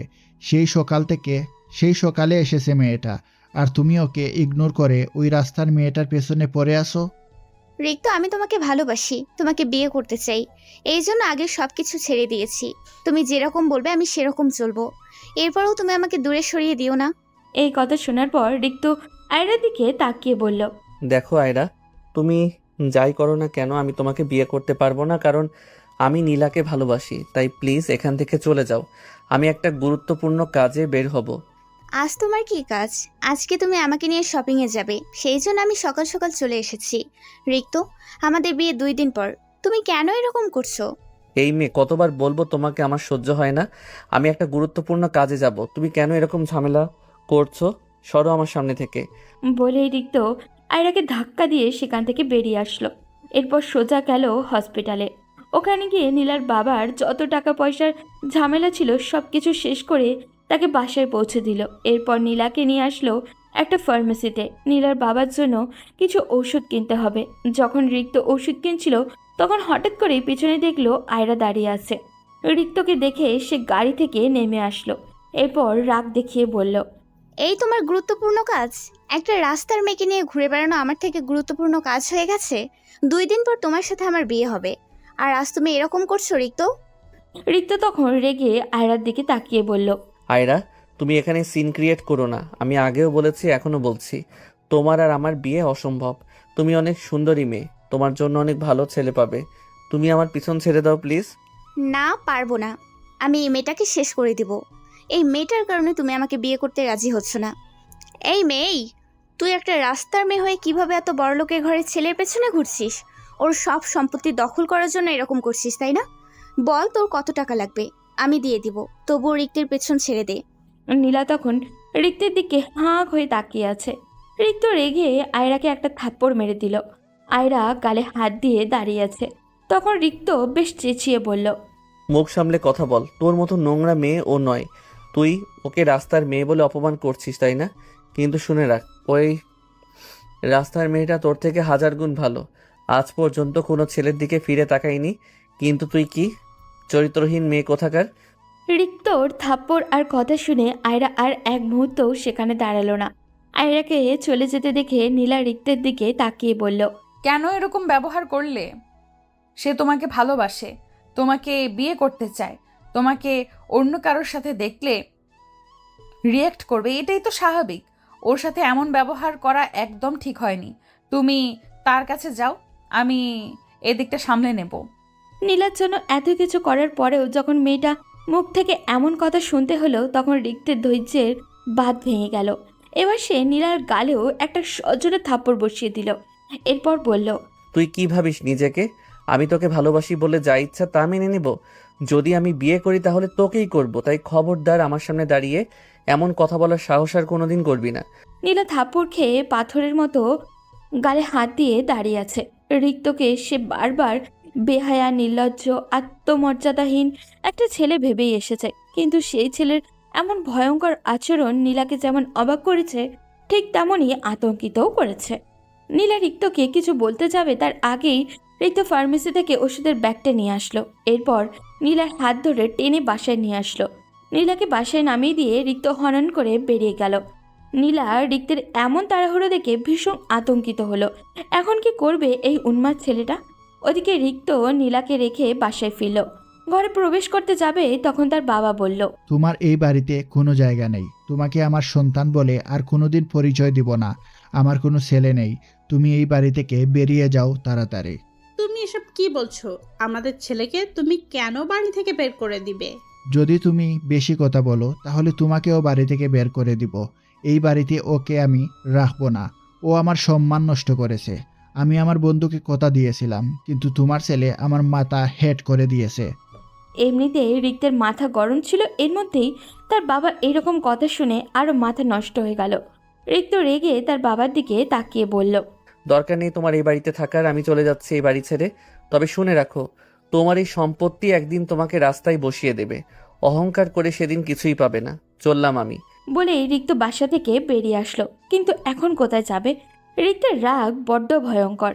সে একবার রেগে গেলে কি করে সে নিজেই বোঝে না। কিছুক্ষণ রাস্তায় রাস্তায় হেঁটে ক্লান্ত হয়ে একটা দোকানের সামনে বসলো, কিন্তু পরবর্তী গন্তব্য কোথায়? দুপুর হতেই একটা রেস্টুরেন্টে ঢুকে লাঞ্চ করে নিল। এরপর আবার সেই একই কাজ। হাঁটতে লাগলো অচেনা গন্তব্যের উদ্দেশ্যে। এভাবে কতদিন চলবে? বিকেল গড়িয়ে সন্ধ্যা হলো। সন্ধ্যা পেরিয়ে রাতও নামলো। চারিদিকে মানুষের ঘরের ফেরার তাড়না, কিন্তু রিক্তের আজ থেকে কোনো ঘর নেই। সে একা একটা বাসস্ট্যান্ডের পাশে থাকা বেঞ্চে বসে রিক্ত অন্ধকার এই রাতটাকে নিজের কষ্টের সঙ্গী বানাচ্ছে। কিছু সময় পর তার পাশে কয়েকজন পথশিশুকেও রাস্তায় ঘুমানোর প্রস্তুতি নিতে দেখল। রিক্ত মুচকি হাসল। জীবন কি তাহলে এমনই? তার বাবার অঢেল সম্পত্তি, কিন্তু তবুও কেন জানি মানুষটার তৃপ্তি নেই, আরও চাই তার। রিক্ত বুঝে না ঠিক কতটা সম্পত্তি হলে একজন মানুষ তৃপ্ত হতে পারে, কত টাকা ব্যাংকে জমা থাকলে মানুষের ভবিষ্যৎ নিশ্চিত হয়। না, এই প্রশ্নের উত্তর আপনি আমি কেউই জানি না। মানুষ কখনো তৃপ্ত হয় না। হ্যাঁ, সেদিনই মানুষের পেট ভরবে যেদিন কবরের মাটি তার পেটকে পরিপূর্ণ করে দিবে। দুনিয়ায় আমরা কেউ সুখী না, কেউ না। সুখ কখনো কিছুকেই বাধ্য হয়ে মেনে নেওয়ার নাম না। সুখ হলো কম্প্রোমাইজ করার নাম। মানিয়ে নিতে পারলেই জীবন সুন্দর। কখনো কি মা নিজের খাবারটা সন্তানকে দিয়ে দেওয়ার কারণে কষ্ট পান? না, অবশ্যই না। বরং নিজের সন্তানকে তৃপ্তি ভরে খেতে দেখে মা আনন্দিত হন। এটাই তো সুখ। যদি এটাকে আমাদের তথাকথিত সুশীল সমাজ স্যাক্রিফাইস বলেন, তাহলে আমি বলবো অন্তরকে শুদ্ধ রেখে স্যাক্রিফাইস করাটাই সুখ। রিক্ত অবাক হয়ে শুধু দেখলো বাচ্চাগুলোকে। হ্যাঁ, তাদের জীবনেও কষ্টের শেষ নেই, কিন্তু দিন শেষে তারা নিশ্চিন্ত। তাদের মাথার উপরে ক্যারিয়ার নামক পাহাড়টা কেউ জোর করে চাপিয়ে দেয়নি। তারা সমাজের তথাকথিত সম্মান, আত্মমর্যাদার তোয়াক্কা করে না। তাদের উপরে নেই পরিবারের লোক কি মনে করবে, সমাজের লোক কি মনে করবে, এইরকম হাজারটা ট্যাগলাইন। তারা স্ট্যাটাসের ভারে নুয়ে পড়ে না। রিক্ত সারা রাত ভাবল, কিন্তু সঠিক উত্তর পেল না। পরদিন সকাল হতেই রিক্ত হাত মুখ ধুয়ে রাস্তার একটা টঙের দোকান থেকে হালকা নাস্তা করে ভার্সিটিতে চলে গেল। সেখানে যেতেই রিমা রিক্তকে দেখে দৌড়ে আসলো। রিক্তের সামনে দাঁড়িয়ে বলল, ঋত্য, তুমি কোথায় ছিলে কালকে রাতে? তোমার আম্মু আমার কাছে কল করে অনেক কান্নাকাটি করেছে, তুমি নাকি বাসা থেকে বেরিয়ে এসেছো। রিক্ত তখন রিমার দিকে তাকিয়ে বলল, তুমি আম্মুকে বলে দিবে আমি ঠিক আছি, আমি খুব তাড়াতাড়ি তার কাছে ফিরে যাব। তুমি আম্মুকে আমার হয়ে একটু সান্ত্বনা দিও। না, তুমি এখন কোথায় যাবে? কালকে রাতেই বা কোথায় ছিলে? আমাকে নিয়ে তোমাকে টেনশন করতে হবে না, তোমাকে যেটা বললাম সেটা শুধু আম্মুকে বলবে। আমি আমার নিজের জন্য একটা ব্যবস্থা ঠিকই করে নিব। বলেই রিক্ত ক্লাসে চলে গেল। কিন্তু ক্লাসে মনোযোগ দিতে পারল না। এই পাহাড় সমান টেনশন নিয়ে কি ক্লাস করা যায় নাকি? ক্লাস শেষে রিক্ত চলে গেল নীলার বাবাকে দেখার জন্য। ওখানে যাওয়ার পর রাফির মুখে শুনতে পেল তাদের ঘরের খাবারের কোনো ব্যবস্থা নেই। নীলার বাবা অসুস্থ, সেজন্য কিছুই করতে পারছেন না। এটা শোনার পর রিক্তের অনেক কষ্ট হলো। কিন্তু রিক্তর কাছে তেমন টাকাও নেই। রিক্ত কিভাবে তাদের জন্য খাবারের ব্যবস্থা করবে? এরই মধ্যে সেখানে রিমাও চলে আসলো। রিক্ত একটা বুদ্ধি বের করতে বাইরে চলে আসলো। রিক্তের হাতে একটা ঘড়ি আছে, মোটামুটি ভালোই দাম পাওয়া যাবে। এটা রিক্তের আম্মু তার জন্মদিনে গিফট করেছিলেন। ঘড়িটা তার মা খুব শখ করে অর্ডার করেছিলেন, কিন্তু এটা বিক্রি করে দিতে হলো আজকে। এরপরেও রিক্তের কষ্ট হচ্ছিল না, বরং অজানা এক আনন্দ কাজ করছিল। রিক্ত টাকা নিয়ে সোজা বাজার করে চলে গেল। বাজার করে নীলাদের বাসায় ফিরল। সবার সাথেই বেশ হেসে হেসে কথা বলছিল সে। রিক্ত কিছু সময় যেতেই লক্ষ্য করলো সবাই তাকে কেমন অদ্ভুত দৃষ্টিতে দেখছে। রিক্ত থমকে গেল। অবাক হয়ে সবাইকে কি হয়েছে জিজ্ঞাসা করতেই নীলার বাবা রিক্তের দিকে তাকিয়ে কান্না করে দিলেন। ওদিকে নীলা তখন রিক্তের দিকে তাকিয়ে আছে, তার হাতের ঘড়িটা নেই। এটা দেখার পর নীলা বুঝতে বাকি নেই ছেলেটা কি করেছে। রিমা নীলাকে সব কিছু বলে দিয়েছে। নীলা জানতো এই ঘড়িটা রিক্তের মায়ের দেওয়া। ছেলেটা এটা বিক্রি করার সাহস পেল কোথায়? ওদিকে সবাইকে এমন পাথরের মতো দাঁড়িয়ে থাকতে দেখে রিক্ত নীলার বাবার কাছে এগিয়ে গিয়ে বলল, আঙ্কেল, আপনি চিন্তা করবেন না। যতদিন না পর্যন্ত আপনি সুস্থ থাকবেন ততদিন পর্যন্ত আমি আপনাদের পরিবারের সব খরচ বহন করব। আর তোমার খরচ কে বহন করবে? তুমি বাড়ি থেকে বেরিয়ে আসলে এখন টাকা কোথায় পাবে? নীলার বাবা এই কথা শুনে রিক্ত বেশ অবাক হলো। উনি কিভাবে এই কথা জানলো? রিক্ত তখন নীলার বাবার দিকে তাকিয়ে বলল, আপনাকে কোনো চিন্তা করতে হবে না, আমি যে কোনোভাবে ম্যানেজ করে নিব। বাবা, আমি তোমাকে একটা কথা বলতে চাই। তোমার তো এখন যাবার কোনো জায়গা নেই। তুমি যদি কোনো আপত্তি না করো তাহলে আমি কথাটা বলবো। আপনি আমার কাছে অনুরোধ করবেন না দয়া করে। আপনি আমার গুরুজন, আপনার যা ইচ্ছে হয় বলুন। আমি সিদ্ধান্ত নিয়েছি, তুমি আজ থেকে আমার বাসায় থাকবে।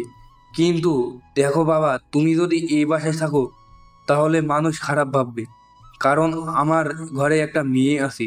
তুমি তো আমার মেয়েকে ভালোবাসা আর বাসা থেকে এই কারণে বেরিয়ে এসেছো। আমি চাই তোমাকে আমার মেয়ের সাথে আজকেই বিয়ে দিতে, তুমি যদি কোনো আপত্তি না করো। বাবা, তুমি এসব কি বলছো? আমি ওকে বিয়ে করতে পারবো না, ওর সাথে আমার যায় না। ওর বাবা এই কথা শোনার পর আমাদের ক্ষতি করার চেষ্টা করবে। তুমি প্লিজ এই কাজটা করো না। রিক্ত তখন তাদের দুজনের কথা শুনছিল। রিক্তের কি যে আনন্দ লাগছিল সেটা বলে বোঝাতে পারবে না। রিক্ত বিশ্বাস করতে পারছিল না যে নীলার বাবা এই কথাটা বলেছে। রিক্ত তখন নীলার বাবাকে জড়িয়ে ধরে বলল, আঙ্কেল, আমি রাজি। আমি আপনার কথা মেনে নিলাম। আপনি বাবাকে নিয়ে চিন্তা করবেন না। বাবার সব ছেড়ে আমি চলে এসেছি। বাবার কাছে আর কোনো দিন ফিরে যাব না। নীলা না করছিল, কিন্তু নীলার বাবা মা তাকে অনেক বুঝালেন। এরপর বাধ্য হয়ে নীলা রাজি হয়ে গেল। রিক্তের কাছে এখনো সবকিছু কল্পনার মতো লাগছিল। এতদিন থেকে যার অপেক্ষায় সে ছিল সে রিক্তের হয়ে যাবে, এটা ভাবতেই রিক্তের অনেক খুশি লাগছিল। কিন্তু তবুও ভিতরে একটা চাপা কষ্ট হচ্ছিল নিজের পরিবারের কথা ভেবে। রিক্তের মা চাইতেন রিক্তের পছন্দের মেয়ের সাথে ছেলের বিয়ে দিবেন, কিন্তু রিক্তের বাবা সেটা হতে দিলেন না। সন্ধ্যার পর তাদের বিয়ের ব্যবস্থা করা হলো। রিমা, রাফি আর নীলার দুইটা ফ্রেন্ড মিলে সব ব্যবস্থা করলো। বেশ হাসি খুশির মধ্যে বিয়ে সম্পন্ন হলো। রাতে খাওয়া দাওয়া করে যে যার গন্তব্যে ফিরে গেল। ওদিকে রিক্ত বাসার ঘরে প্রবেশ করলো। আজ কেন জানি তার ভয় হচ্ছিল নীলাকে, কিন্তু বাসর ঘরে প্রবেশ করতেই দেখল সব কিছু স্বাভাবিক। নীলা তখন তার কাছে এসে সালাম করলো। রিক্ত তাকে ধরে উঠালো। নীলা উঠে রিক্তর দিকে তাকিয়ে বলল, রিক্ত, আমি তোমাকে কিছু দিতে চাই, তবে কথা দিতে হবে তোমাকে। যেটা দিব সেটা তুমি গ্রহণ করবে। রিক্ত তখন নীলার দিকে তাকিয়ে বলল। আমি অবশ্যই নিব। তোমার কাছ থেকে কিছু পাওয়াটা আমার কাছে স্বপ্নের মতো। তখন নীলা রিক্তের সামনে এনে ধরলো রিক্তের ঘড়িটা। রিক্ত নীলার হাতের দিকে তাকিয়ে আছে। নীলা হালকা আসলো। তখন রিক্ত অবাক হয়ে বলল, এটা তুমি কোথায় পেলে, আর এটা তুমি নিয়ে আসলে কেন? তোমাকে এত কিছু চিন্তা করতে হবে না। আমি যখনই শুনেছি তুমি তোমার আম্মুর দেওয়া ঘড়ি বিক্রি করে দিয়েছো, তখন থেকে আমার মনের মধ্যে ছিল এটা ফিরিয়ে আনবো। সেই জন্য আমার স্কলারশিপের জমানো টাকা ছিল আম্মুর কাছে, আব্বুর চিকিৎসার জন্য কাজে লাগাবো ভেবেছিলাম, কিন্তু তুমি চিকিৎসার সব টাকা দিয়ে দিলে। সেই জন্য আমার টাকা বেঁচে গেছে, তাই ভাবলাম তোমার ঘড়িটা ফিরিয়ে নিয়ে আসবো। যাক, এখন সেসব কথা বাদ দাও, ঘড়িটা নাও। রিক্ত তখন নীলাকে জড়িয়ে ধরে কান্না করে দিল। রিক্ত বিশ্বাসই করতে পারছিল না নীলা এই কাজ করেছে। রিক্তের সত্যি অনেক কষ্ট হয়েছিল যখন সে তার আম্মুর দেওয়া ঘড়িটা বিক্রি করে দিয়েছিল। রিক্ত নীলাকে জড়িয়ে ধরে কান্না করে বলল, সত্যি নীলা, বিশ্বাস করো, আমি তোমাকে অনেক বেশি ভালোবাসি। আমি তোমাকে কোনো দিন কষ্ট পেতে দিব না। আমি চেষ্টা করব খুব তাড়াতাড়ি ভালো কিছু একটা করার। তোমাকে এভাবে কষ্টে থাকতে হবে না। আমার কিছুই প্রয়োজন নেই, আমি শুধু তোমাকে চাই। তোমাকে কোনোদিন বলতে পারিনি রিক্ত, আমিও তোমাকে খুব ভালোবাসি। তোমার মতো পাগলকে কি ভালো না বেসে থাকা যায়? নীলার মুখে এই কথা শোনার পর রিক্তের কান্নার গতি আরও যেন বেড়ে গেল। নীলা মুচকি হেসে নিজের সাথে শক্ত করে জড়িয়ে নিল তার পাগল প্রেমিককে। ছেলেটা বড্ড একরোখা। শেষ পর্যন্ত নীলাকে তার প্রেমে হাবুডুবু খাইয়ে তবেই নিস্তার নিয়েছে। রিক্তকে কান্না থামাতে না দেখে নীলা বলল, তা মহাশয়, আজ রাত কান্না করে কাটাবেন বলে ঠিক করেছেন? হঠাৎ সবকিছু হয়ে গেছে, তাই নিজের আবেগ কন্ট্রোল করতে পারছি না। বুঝলাম, কিন্তু বাসর রাতে ছেলে মানুষ হয়ে কান্না করলে হবে? আজকের রাতটা আমাদের দুজনের জন্য কতটা ইম্পর্ট্যান্ট জানো? নীলা বিছানায় হেলান দিয়ে বসে কথা বলছিল। রিক্ত নীলার কাছে গিয়ে কোলে মাথা রেখে বলল, তা তো জানি না, তুমি জানলে শিখিয়ে দাও। শখ কত! বিয়ে করবা লাফাচ্ছিলে, এখন বিয়ে করে বেলুনের মতো চুপসে গেলে। তোমাকে পাওয়ার প্রতিযোগিতা করতে করতে আমি ক্লান্ত। এখন তোমার কোলে মাথা রেখে শান্তিতে ঘুমাতে চাই। এটাই আমার প্রথম চাওয়া। তা বললে কি করে হবে? রিক্ত যদি জেদি হয় তার বউ হবে আরো ভয়ঙ্কর। আজ তোমাকে ঘুমাতে দিব না, এতদিন আমাকে ডিস্টার্ব করার প্রতিশোধ নিব। বলে নীলা রিক্তের নাকের সাথে নাক ঘষতে লাগলো। রিক্ত নীলার এত কাছে এসে নিজেকে হারিয়ে ফেলেছে। অদম্য চঞ্চল ছেলেটাও শান্ত নির্মম হয়ে গেছে। নীলা রিক্তকে নিচে ফেলে রিক্তের বুকের উপরে উঠে বসল। এরপর রিক্তের গালে একটা চুমু দিয়ে বলল, উফ রিক্ত, তুমি তো কিউট কেন? আমার তো হিংসা হয়। তোমার জামাই তাই, যার বউ এত সুন্দর, তার জামাই একটু কিউট হবে না? ইস ঢং, ধরে নিয়ে আয়রার কাছে দিয়ে আসবো। উফ, ওই মেয়ের নাম নিবে না তো, বিরক্তিকর। কেন বাবু, আয়রা তো তোমাকে কত কিছু অফার করে। আচ্ছা বলো তো, আয়রা সুন্দর নাকি আমি? কোথায় আগরতলা আর কোথায় খাটের তলা? ওই মেয়ে আমার বউয়ের নখের যোগ্যও না। নীলা রিক্তের গলা জড়িয়ে ধরে কিস করতে লাগলো। রিক্ত এবার নীলার সাথে রেসপন্স করলো। নীলা রিক্তের শার্টের বোতামে হাত দিয়ে বলল, তুমনে মেরা দিল জিত লিয়া মেরি জান, তোমার জন্য এই বেগম জান দিতেও প্রস্তুত। এরপর রাত গভীর হয়েছে, সামনে সকাল হবে। এই তো ওদের বিয়ে হয়েছে, দখল গিয়েছে, ঘুমিয়ে যাক, আমরা ডিস্টার্ব করে লাভ কি। পরদিন সকালে রিক্ত যখন নীলাদের ড্রয়িং রুমে আসলো, তখন দেখলো নীলার বাবাকে দেখতে দুজন লোক এসেছে। নীলার বাবা যে ব্যাংকে চাকরি করেন সেই ব্যাংকের ম্যানেজার এবং চেয়ারম্যান এসেছে। নীলার বাবা তাদের বেশ পুরনো কর্মচারী। হঠাৎ এমন অসুস্থতায় সবার কাছেই দুঃখজনক। নীলার বাবা বেশ লম্বা সময় তাদের সাথে কথা বললেন, এরপর রিক্তকে ডাকলেন। রিক্ত তাদের কথা বলতে দেখে রুমে ফিরে এসেছিল। নীলার বাবার ডাকে আবারও তাদের সামনে গেল। তখন নীলার বাবা রিক্তকে বললেন, বাবা, তুমি এভাবে বাসায় বসে থাকলে তোমার জন্য আমরা কিছুই করতে পারবো না। তুমি সাধারণ কোনো পরিবারের ছিলে না, তুমি কোটি কোটি টাকার মধ্যে বড় হয়েছে। এই সাধারণ পরিবারে থাকতে পারবে না, তাই তোমার জন্য একটা কাজের ব্যবস্থা করেছি। আমার ব্যাংকের চেয়ারম্যান স্যারের সাথে কথা বলেছি, উনি আমাকে অনেক বেশি বিশ্বাস করেন। তোমাকে উনি চাকরি দিবেন বলেছেন। তুমি যদি চাকরি করতে চাও তাহলে উনার সাথে কথা বলতে পারো। রিক্ত তখন পাশে থাকা লোকটার দিকে তাকালো। বয়স্ক মানুষ, বেশ হাস্যোজ্জ্বল দৃষ্টিতে তার দিকে তাকিয়ে আছেন। রিক্ত নরম গলায় বলল, স্যার, আমাকে যদি কাজে রাখেন তাহলে সত্যি আমি আপনার কাছে কৃতজ্ঞ থাকব। আমার এখন একটা কাজের খুব দরকার। আপনি আমাকে ছোট একটা পোস্টে রাখেন। আরমান সাহেব যেহেতু বলেছে তুমি নিশ্চয়ই পারবে, তবে বাবা পড়াশোনা না শেষ করলে জীবনে উন্নতি করতে পারবে না। আমি ম্যানেজার সাহেবকে বলে রাখবো যাতে সপ্তাহে 2 দিন তোমাকে ছুটি দেয়। তুমি চাকরির পাশাপাশি পড়াশোনা শেষ করো। আরমান সাহেব আমার এখানে অনেক দিন থেকে চাকরি করে। ওনার এরকম অবস্থায় আমার কাছে সত্যি অনেক কষ্টের। তুমি যদি চাকরি করতে চাও তাহলে কাল থেকে জয়েন করতে পারো। সত্যি বলছেন স্যার? এভাবে ইন্টারভিউ ছাড়া আমাকে চাকরিতে রেখে দিচ্ছেন, পরে যদি আমার কাজে কোনো অসুবিধা হয়? আমি আরমান সাহেবের প্রতি ভালোবাসা থেকেই এই কাজটা করছি। তুমি আরমান সাহেবের জামাই, তাই তোমাকে কাজে রাখতে চাই। আশা করি তুমি কিছুদিনের ভিতরেই সব মানিয়ে নেবে।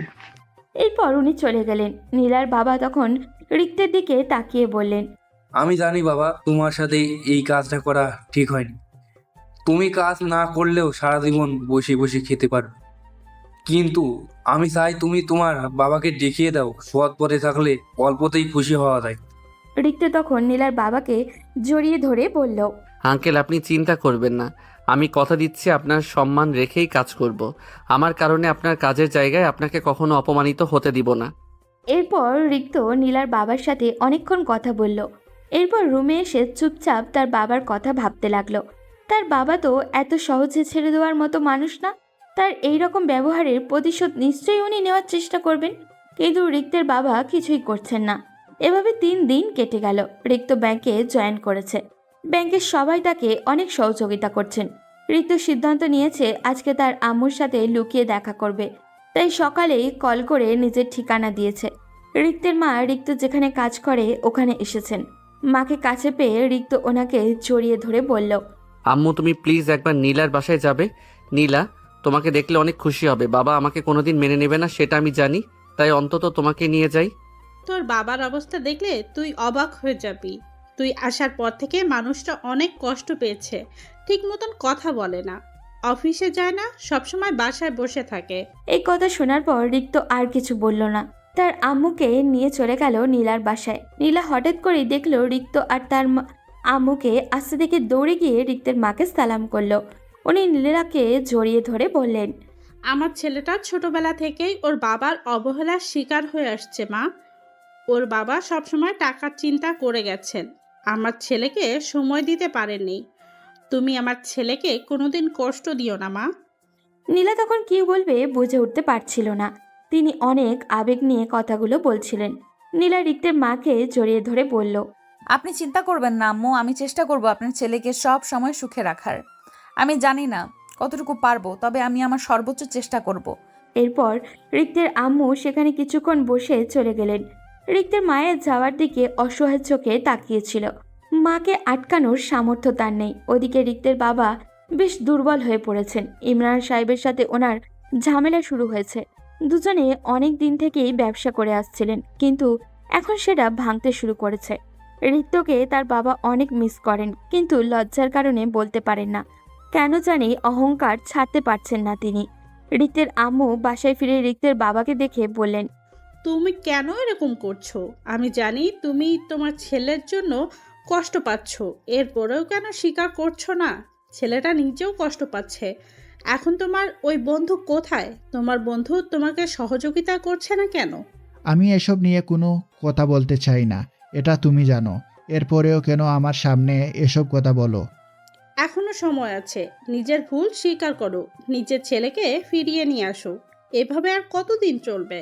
কিন্তু রিক্তের বাবা নিজের অহংকার ছাড়তে পারলেন না, সেজন্য সবকিছু অস্বীকার করলেন। ওদিকে রিক্তদের দিন ভালোই কাটছিল, কিন্তু যত দিন যাচ্ছিল রিক্তর পরিবারের কথা বেশি মনে পড়ছিল। এভাবে দেখতে দেখতে 1 বছর কেটে গেছে। রিক্তের বাবার ব্যবসায় বিরাট লোকসান হয়েছে। রিক্ত খবর পেয়েছে সেগুলো। রিক্তের বাবা ঠিকমতো কাজ করতে পারেন না, অসুস্থ হয়ে পড়েছেন, বয়স হয়ে গেছে। এদিকে রিক্তের ব্যাংকের চেয়ারম্যান তার সাথে দেখা করতে এসেছেন। এই কয়েক মাসে রিক্ত সবার পছন্দের মানুষে পরিণত হয়েছে। রিক্ত সবসময় ঠিকঠাক কাজ করার চেষ্টা করত, কারণ রিক্তের শ্বশুর তাকে এই চাকরিটা পাইয়ে দিয়েছেন। ওনার সম্মানের একটা বিষয় আছে তো। ব্যাংকের চেয়ারম্যান শফিক চৌধুরী রিক্তের সাথে দেখা করে বললেন, রিক্ত, তোমার কাজ আমার অনেক ভালো লেগেছে। আমি নতুন একটা শাখা খুলতে যাচ্ছি। আমি চাই তোমাকে ওইখানকার শাখার ম্যানেজার করতে। রিক্ত তখন খুব খুশি হলো, কিন্তু রিক্ত নীলার থেকে দূরে চলে যাবে এটা মানতে পারছিল না। রিক্ত তখন ওনার দিকে তাকিয়ে বলল, আমি এখানেই ঠিক আছি স্যার, আমাকে বড় কোনো পজিশনে দেবার দরকার নেই, আমি নিজের পরিবারের সাথে থাকতে চাই। এসব নিয়ে চিন্তা করো না, তোমাকে বেশি দূরে পাঠাবো না। এইখান থেকে প্রায় 2 ঘন্টা গেলেই সামনে আরও একটা বাজার আছে, ওইখানে আমি ব্যাংকের একটা শাখা করতে চাই। আমি এই দায়িত্ব পালন করতে পারবো না স্যার, এই দায়িত্ব আমার জন্য অনেক বড়, আমার এই পরিমাণ যোগ্যতা নেই। তোমার জন্য আমি এটা নির্ধারণ করেছি, তুমি আর আপত্তি করো না। রিক্ত আর আপত্তি করলো না, হাসি মুখে বাসায় ফিরে আসলো। বাসায় ফিরে আসার সময় মিষ্টি নিয়ে এসেছে সে। নীলার বাবা এখন আর চাকরি করেন না, উনি এখন সম্পূর্ণ সুস্থ। বেশ কয়েকবার চেষ্টা করেছেন আবার চাকরিতে জয়েন করতে, কিন্তু রিক্ত ওনাকে এই বয়সে কাজ করতে দেয়নি। এরপর কেটে গেছে আরও 3 মাস। রিক্ত নিজে নতুন দায়িত্ব বুঝে নিয়েছে। শুরুতে বেশ ঝামেলায় পড়লেও সময়ের সাথে সাথে সে মানিয়ে নিয়েছে। সবাই তার কাজে বেশ সন্তুষ্ট। তবে রিক্ত নিজের জীবনের সবচেয়ে বড় খুশির সংবাদ পেল যখন শুনল তার পরিবারের নতুন একজন আসতে চলেছে। এই খবর যখন রিক্তের মায়ের কাছে পৌঁছালো, তখন রিক্তের মা তার স্বামীর কাছে গিয়ে বললেন, এখনো তোমার অভিমান কমেনি? তোমার ছেলে পরিবারে নতুন সদস্য আসতে চলেছে। আমাদের উচিত আমাদের ছেলে সহ আমাদের বংশ নতুন সদস্যকে বাসায় নিয়ে আসা। কিন্তু তোমার ছেলে কি আমার সাথে আসতে চাইবে? সে তো আমার উপর রাগ করে এই বাড়ি থেকে বেরিয়ে গেছে। তার তো এখন আগের অবস্থা নেই, সে এখন বেশ মোটা বেতনের চাকরি করে। তুমি চলো আমার সাথে। তুমি কি যে বলো! এরপর রিক্তের আব্বু আম্মু নীলার বাসার উদ্দেশ্যে রওনা হলেন। এদিকে নীলাদের বাসায় ছোটখাটো একটা অনুষ্ঠানের আয়োজন হয়েছে। রিক্ত নীলার হাত ধরে দাঁড়িয়ে আছে। নীলা রিক্তকে বলল, জানো রিক্ত, আমি কোনোদিন চিন্তা করিনি আমাদের তো সুন্দর সংসার হবে। আমি ভেবেছিলাম সব কিছু মনে হয় শেষ হয়ে গেছে। রিক্ত তখন নীলাকে জড়িয়ে ধরে বলল, তুমি যদি পাশে থাকো তাহলে আমাদের এই ছোট্ট সংসারটা একদিন আরো বড় হবে, আমাদের সংসারে কোনো কষ্ট থাকবে না। নীলা মুচকি হাসলো কথাটা শুনে। রিমা আর নীলার কয়েকটা ফ্রেন্ডও এসেছে এই খুশির খবর শুনে। খাবার দাবারের ব্যবস্থা হয়েছে সীমিত পরিসরে। সবাই বেশ হাসি খুশি ছিল, কিন্তু তখন হঠাৎ করে রিক্ত দেখলো তার আব্বু আম্মু আসছে। রিক্ত তার আব্বুকে দেখে হাঁ হয়ে তাকিয়ে আছে। রিক্তের শ্বশুর শাশুড়ি সহ সবাই অবাক হয়ে গেছেন রিক্তের আব্বুকে দেখে। তখন রিক্তের বাবা রিক্তের কাছে এসে বললেন, বাবা, আমাকে ক্ষমা করে দাও, আমি ভুল করে ফেলেছি। ইমরান আমাকে ভুল বুঝিয়ে এই কাজ করতে বাধ্য করেছিল। আমি ইমরানের সাথে সব সম্পর্ক নষ্ট করে দিয়েছি। বাবা, এখন আমি তোমাকে ফিরিয়ে নিয়ে যেতে চাই। বাবা, তুমি আমার সাথে চলো। রিক্ত তখন তার বাবার দিকে এক দৃষ্টিতে তাকিয়ে আছে। তার বাবা তার কাছে ক্ষমা চাইছেন, এটা বিশ্বাস করতে হবে তাকে। রিক্তের নিজেকে পাগল পাগল লাগছিল। নীলা, মা, আমি তোমার সাথে অনেক খারাপ ব্যবহার করেছি, আমি তোমাকে অনেক অপমান করেছি। তুমি আমাকে ক্ষমা করে দাও মা। তুমি চলো আমার বাসায়, আমি তোমাকে আমার ছেলের বউ হিসেবে মেনে নিলাম। বাবা কি বলছেন এসব? আপনি আমার কাছে ক্ষমা চাইছেন কেন? আপনি নিজের ছেলের ভালো চাইবেন, এটাই স্বাভাবিক। আপনার উপর আমার কোনো অভিযোগ নেই। রিক্ত রাজি হলে অবশ্যই আমি আপনার বাসায় যাব। রিক্তের মা তখন রিক্তের কাছে আসলেন। সবাই মিলে রিক্তকে বুঝিয়ে রাজি করালেন তাকে। এরপর সবাই খাওয়া দাওয়া শেষ করে রিক্তের বাসার উদ্দেশ্যে রওনা দিল। বাসায় এসে রিক্তের মা সবাইকে বললেন তিনি নিজের একমাত্র ছেলের বিয়েটা আবার অনুষ্ঠান করে দিবেন। তার একমাত্র ছেলের বিয়েতে তিনি উপস্থিত থাকতে পারেননি। রিক্তের মায়ের কথায় সবাই সম্মতিও জানালো। রাতে রিক্ত রুমে গিয়ে দেখলো নীলা বালিশ কাঁথা নিয়ে কোথায় চলে যাচ্ছে। এটা দেখে সে অবাক হয়ে বলল, কি ব্যাপার, তুমি কোথায় যাচ্ছ এখন? মিস্টার রিক্ত, বিয়ের আগ পর্যন্ত আপনার আর আমার রুম আলাদা থাকবে। আগে বিয়ে করুন, তারপর একসাথে থাকা হবে। রিক্ত তখন নীলাকে পিছন থেকে জড়িয়ে ধরে বলল, বিয়ে হয়ে বাচ্চা হতে চললো, এখন আবার নাটক করার কি আছে? কি বললেন? আমি নাটক করছি? থাকবো না, আমি চলে যাব বাবার বাসায়। আচ্ছা সরি তো, আজ এতদিন পর বাসায় ফিরলাম, একসাথে না থাকলে কি হয়? আম্মু বলেছে আগে আমাদের অনুষ্ঠান করে বিয়ে হবে, এরপর বাকি সব। দাঁড়াও, আমি আম্মুকে গিয়ে জিজ্ঞেস করে আসি। বলে রিক্ত রুম থেকে বের হতে যাবে তখন নীলা পেছন থেকে রিক্তের হাত চেপে ধরে রাগী কণ্ঠে বলল, এই ছেলে লজ্জা শরমের মাথা খেয়েছিস নাকি? এত রাতে এইসব জিজ্ঞেস করার জন্য আম্মুর কাছে যাবি কেন? কারণ আমার বউ আমাকে ছেড়ে চলে যাচ্ছে। নীলা বুঝলো এই বলদের সাথে মজা করেও শান্তি নেই, তাই এগিয়ে এসে রিক্তের গলা জড়িয়ে ধরে বলল, সরি বাবু, এতক্ষণ মজা করছিলাম তোমার সাথে। চলো এখন ঘুমাবো। ওয়েট, পরে ঘুমাবো। আগে বলো, এই বাবুটা কে? কেন? তুমি তুমি তো আমার কিউট বাবু। আস্তাগফিরুল্লাহ, আমার আব্বা আম্মা কত খুঁজে আমার নাম রাখছে রিক্ত, আর তুমি সেটাকে বাবু বানিয়ে দিলে। সি। বাবু, আজ থেকে রিক্ত না ডেকে তোমাকে বাবু বলে ডাকবো। নামটা সুন্দর না? বাবু কথাটার মধ্যে তোমার মতো একটা হট হট ব্যাপার আছে। এই শোনো, আমি যথেষ্ট ম্যাচিওর, বিয়ে করে বাচ্চার বাপ হতে চলেছি। এমনভাবে বাবু বলছো, মনে হচ্ছে আমি স্কুল পাশ করে কলেজে উঠেছি। এই নামে ডাকা যাবে না। 100 বার ডাকবো, 1000 বার ডাকবো। দরকার হয় তোর জন্ম নিবন্ধন ভোটার আইডি কার্ডের নাম পাল্টে দিব। এখন তো শুধু আমি ডাকছি, এরপর থেকে তোর কলিগরাও বাবু ভাই বলে ডাকবে। আচ্ছা মাফ করো, তোমার বাবু, সোনা, তামা, যা ইচ্ছে ডাকো। আমাকে এখন ঘুমাতে হবে, কাল সকালে আবার অফিস আছে। এই তো লক্ষ্মী বাবুর মতো কথা। আসো সোনা, কাছে আসো। বড় হও আর বুড়ো হও, বউয়ের কথা না শুনলে ঘরে জায়গা পাবে না, কথাটা মাথায় রেখো। বলে নীলা শক্ত করে রিক্তকে জড়িয়ে ধরল। তাদের এই দুষ্টু বিষ সংসার চলতে থাকুক জীবনের শেষ দিন অবধি।